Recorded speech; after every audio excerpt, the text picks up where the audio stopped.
New tonight, San Diego mayoral candidates, Council President Pro Tem Barbara Bry and Assemblymember Todd Gloria faced off about budget priorities for communities of color. Fox 5's Liberty Zabala has their message tonight. Liberty.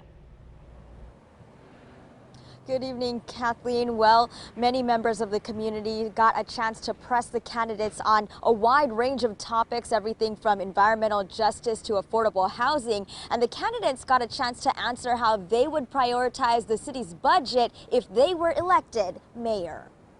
Opening statements of the Community Budget Alliance Forum started with a shot fired to differentiate between the two Democratic mayoral candidates. I was the first elected official to demand answers and transparency about the disastrous 101 Ash Street purchase led by my opponent when he was on the city council.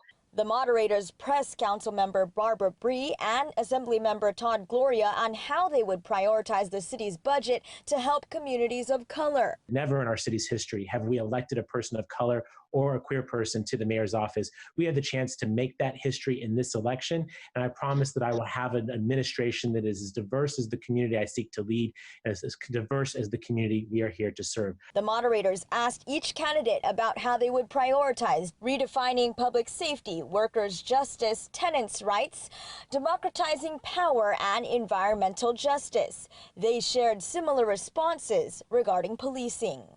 So what roles and responsibilities do you think should be removed from the SDPD's purview? An appropriate thing to change would be around mental health responses, around homeless outreach, around truancy enforcement.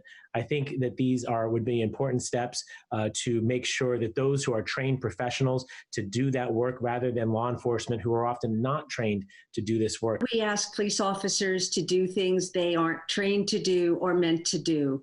Particularly responding to homeless individuals, to mental health calls, for truancy. These aren't things that our police or traffic enforcement, these aren't things that we should need to have our police officers doing. And both candidates acknowledge that they face a major budget deficit due to the pandemic. And the Community Budget Alliance says its mayor must prioritize tenants' rights, affordable housing, and eviction protection. For now, live at the Embarcadero, Liberty Zabala, Fox 5 News.